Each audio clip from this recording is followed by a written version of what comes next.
Sénégal, bonjour. À la une de Tribune quotidienne, il est question du Khoudba, de Pichouramatou, Astafourla, de Narbundaou, pardon, de Mambay Niang. En tout cas, Mambay Niang dévoile Karim Wade et Khalifa Sall excluent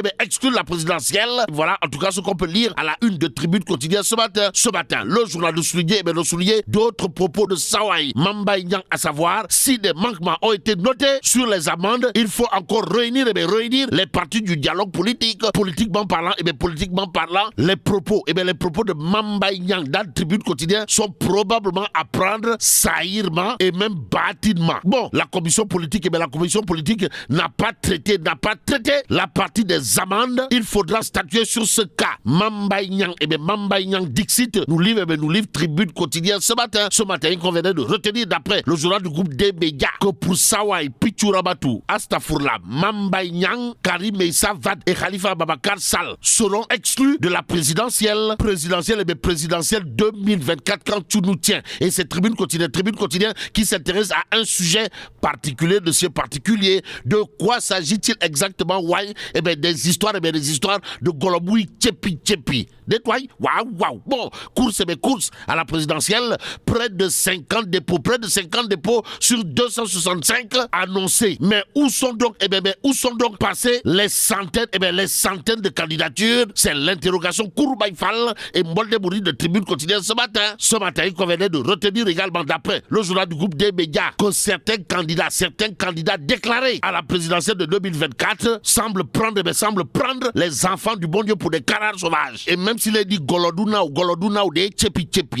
le témoin quotidien pour sa part de revenir en long et en large sur le sujet. Bon, au sujet de la présidentielle de 2024, le nombre de candidats chute de 266 à une cinquantaine. Relève le témoin quotidien à sa une. Le journal trentenaire est piloté de maître par grand monde bon confrère de rappeler à qui veulent savoir que beaucoup d'auto-appelés et peu d'élus à l'arrivée parce que s'ils étaient presque 300 à avoir retiré leur fiche de parrainage, seule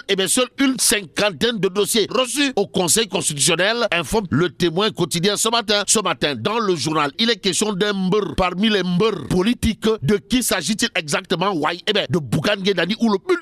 bulldozer du landerneau politique sénégalais. Aux Sénégalaises et aux Sénégalais, le témoin quotidien de révéler à qui veut et à qui ne veulent savoir qu'à propos du parrainage, Bougane Gueye Dany ou le candidat de Bougane 2024 comprenait également le Fassouna Rougour de la grande coalition Gumsebop. C'est comme qui dirait un modèle de résilience. En d'autres termes, la question du parrainage a été prise avec science et conscience, pour ne pas dire cartésienne, cardinale, chirurgicale, monumentale, pour ne pas dire cathédrale, par Bougane Gueye Dany, challenger potentiel ou potentiel challenger du candidat du pouvoir à la présidentielle de 2024, informe le témoin quotidien ce matin. Ce matin, il y a l'astre de qui titre présidentielle 2024, 79 candidats à la candidature. Et les candidats à la candidature intéressent aujourd'hui à plus d'un titre l'As quotidien. Le journal a sa une d'indiquer clôture de dépôt des candidatures à la présidentielle. Les candidats à l'écoute des sages. À lire également dans l'As quotidien les trois séquences clés qui conditionnent l'examen du dossier. Bon, les dossiers actuellement au Conseil constitutionnel et enquête quotidienne d'évoquer la clôture du dépôt des candidatures. Ainsi, Tchakan Fakhe, Tapale Dierne, Simbalam, terminé au regard du titre de enquête quotidienne ce matin. Ce matin, le journal, en tout cas, de retenir et faire retenir les choses sérieuses commencent. Et pour commencer avec les histoires de Tchoki Fin et Kher Final, il y a dans le Tribune quotidien Abdoul Mbaye, président de l'Alliance pour la citoyenneté et le travail, qui sans contour ni détour dit le changement est devenu nécessaire, sinon on va à la catastrophe. Bon, catastrophique ou pas, en tout cas, la sortie de Pape Samba Mboup dans le témoin quotidien poussera probablement le candidat de Benno Bokk Yakaar à se ronger les ongles des mains et des pieds, s'il vous plaît. Limba Yamle. Bon, en exclusivité dans le témoin quotidien, Pape Samba Mboup Rex de jurer la main sur le cœur avant de dire à qui veut et à qui ne veut le savoir que Amadouba ne peut pas, alors là, pas du tout gagner la présidentielle. Détoile. Waouh. En tout cas, Pape Samba Mboup dit Rex, alias Alfred, de considérer à plus d'un titre, de considérer à plus d'un titre que le choix de Macky Sall pour la présidentielle de 2024, comprenez, Amadouba est parti pour subir une déculottée. Et en public, s'il vous plaît. Et bien, d'après le Témoin quotidien ce matin, dans Vox Populi, on peut lire présidentielle de 2024, le Sénégal, nouvelle vision, investit Amadouba qui aura probablement de quoi dire Gorway au député et président du conseil départemental de Kaolack, comprenez Ahmed Youssouf Benjeloun de Sénégal, nouvelle vision, qui a tenu à investir Amadouba devant Abdou Karim Fofana, ministre du commerce, des PME et de la consommation, porte-parole du gouvernement, par ailleurs membre du directeur de campagne du candidat de Benno Bokk Yakaar à la prochaine présidentielle. En attendant, passons à Tribune quotidienne pour terminer. Le journal, dans ses colonnes, de nous informer qu'en perspective de la campagne électorale, Sawai Abdoulaye Sylla, alias Abdoulaye Sylla Ecotra, débarque avec un cortège de véhicules impressionnants, un cortège de véhicules dernier cri, dernier youhou. Il s'agit, d'après Tribune quotidien, de Cadillac V8 édition limitée 2023, ou l'une des 20 voitures construites dans tout le territoire américain. Aussi la deuxième pièce maîtresse, c'est le véhicule Range Rover Holland édition limitée 2023. Que dire d'une Bentley 4x4 édition limitée 2023, considérée comme une voiture rare avec à la clé des boutons en or 24 carats. Sinon, dans l'oreille, série sur le gâteau Abdoulaye Sylla Ecotra. Nous livre Tribune quotidien ce matin, le journal de révéler que Ndeketeyo Sawai, Sawai, pour la campagne à la présidentielle 2024, entend utiliser un jet privé global long range 7500 de luxe. Le jet réputé pour son confort et ses fonctionnalités haut de gamme.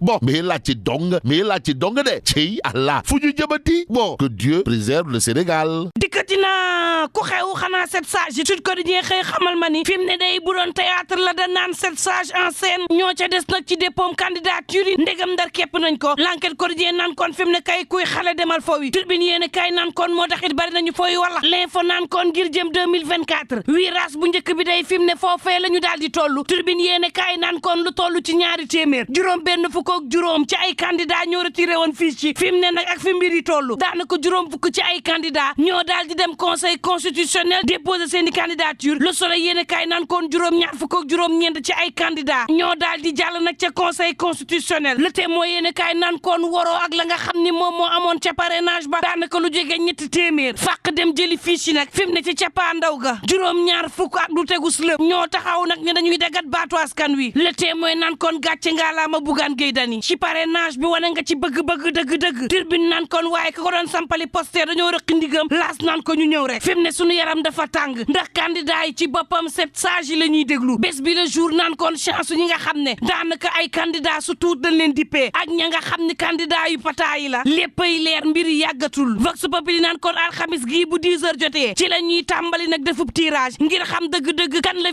vérification di njëkk jàll. Mamadou Lamine Diallo naan en tout cas candidature yi nga xam ne sakkan nañ lool faw nañu jël ci dogal goo xam ne dina tax yaama neex ak waxaale après waaye tam bëgg ne candidat la ñu woon ci élection présidentielle yi ñu jël ci matukaay ba fa ñu déggee waxu présidentielle ci réewum Sénégal dañuy fàq wala. Tribune yéene kaay naan man Karim Meïssa Wade ak Khalifa Ababacar Sall day dàqee nañ leen ci présidentielle bi naan leen acca ndax Mame Mbaye Niang nag daal dinay xam le ni ñoom ñaar nag bu nekkee dafa am ay manquement yoo xam ne am na ci seeni amande nañu woote waat dialogue ngir fexe ñu doon candidat ndax dialogue bu njëkk nee ñu woon candidat moo ko waraloon ndax commission politique bi waxtaanewul nag ci waxuk amande ya te waxuk amande yi nag faaw ñu wax ci wala ndax lii nag moo nar a nag ñaari gaay yi Dakar Times naan kon en tout cas parti démocratique sénégalais moom dara doxul. Congrès bu soxna yi nga xam ne dañoo waroon samp Karim Meïssa Wade def koy secrétaire général national dafa mujj daal di tàbbi géej ngi xeexoo ci seen biir madame Woré Sarr mi nga xam ne daanaka icône la ci parti démocratique sénégalais yéeni kaay bi naan man kan dénk renouvellement structure yi moo ko naroon saax-saaxe heureusement ba mu dem à temps ngañ seen secrétaire général élu bu section communale bu Gueule Tapée Fass Colobane ñu daal di koy beddi te teguñu ko fenn responsable yi naan lépp Karim ci boppam moo bëggul ku teggi ay kàddoom dowaaga mu nekk di yónnee message ak wax la ñuy def lii ci boppam moo tàmbalee yàq parti démocratique sénégalais genn responsable ne dara Saliou Dieng mooy violé texte yi ngir teg ay pion Karim Meïssa Wade nag war a xam ne bu ñu ko jàppalee nag bàyyam Abdoulaye Wade tax du moom yéene kaay bi naan man en tout cas seen investiture ba xeexoo la mujjee ba maar day taal yi le quotidien naan man boobu agent judiciaire bu état bu Sénégal daal dinay defub recours def ko nag ci ëttu attekaay bu kawe ba ngir riigug turuk Ousmane Sonko ci liste électorale yi mani la ba ñu nee suba la date limite 2008 bi ca la agent judiciaire ba daal di defub recours yéen kaay ma jambal naan man en tout cas cere Ousmane Sonko ngay xajam 24 heures yéen kaay jox kàddu professeur Sidi Alpha Ndiaye Sidi naan dugal Ousmane Sonko fi mu ne turam mi ci liste électorale bi daar ab wareef la ci réew mi yoon bu waxee exécuté rek te candidature Ousmane Sonko beeg Bassirou Diomaye Faye bi amul lees ko mën a dindi ci réewum Sénégal mënta ne la ca des nag professeur Sidi Alpha Ndiaye ne 7 sages yi ci boppam daal di bàyyi Ousmane Sonko mu daal di jàll Le Soleil yéen kaay naan ña nga jub présidentiel ba moom sénéra ma ngay xupp ma nga naan diggante juróomi fan ci weeru janvier jàpp ñeenti fan ci weeru février 2024 képp ku fi wax politique day dees rëq sa ndigg du yéen a ngi dégg képp ku campagne ma ne la dees na dal ci sa kaw Walf Quotidien daal dina ma Thierno Alassane Sall moom en attendant ma ngay wax ma nga naan attention ci ñi nga xam ne jàpp nañ ne kenn mënta sàcc ay élection ci réew mi Le Témoin yéen kaay naan kon ak lu mën a am moom Amadou Ba day Pape Samba Mboup ma ngay xam le ni mënta gagné ay élection ci réew mi loolu leer na yéen kaay bi naan man terewul Souleymane Ndiaye bu S2D ma ngi ko daal di investir keroog ca sargal président Macky Sall ba nga xam ne mobilisé nañ ba mar day taali ci la defee investiture ne Amadou Ba la fas yéene jàppale ci présidentielle bi Souleymane Ndiaye njiital SAPCO ne dara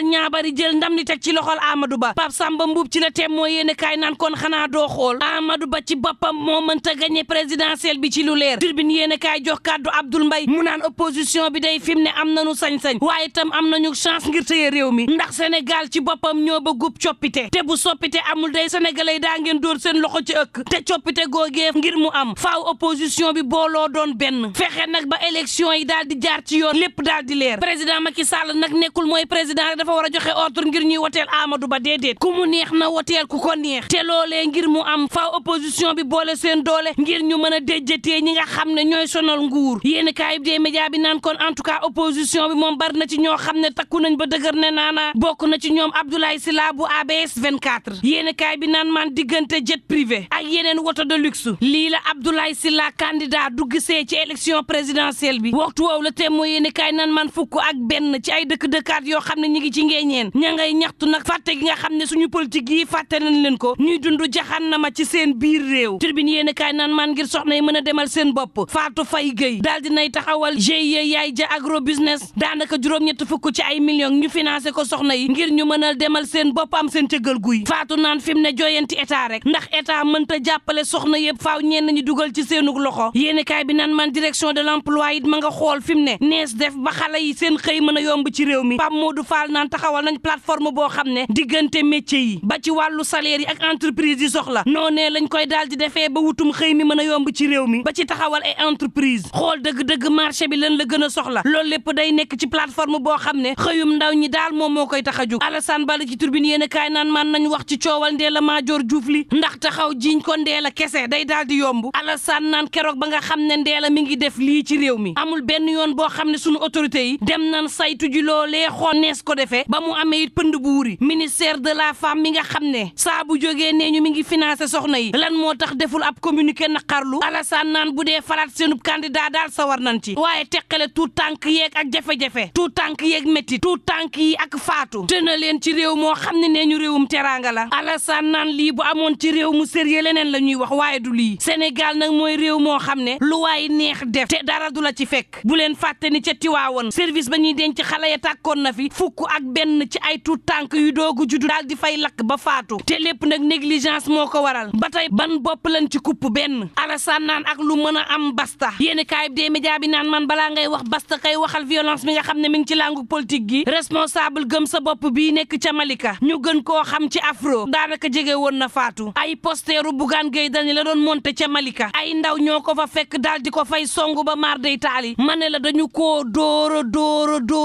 su dul woon ak mécanicien yi nga xam ne ña nga ca wet ga daanaka waxtu wii kenn waxatu ko ak lu mën a am mbokk yi ñu ñaan jàmm te yendoog jàmm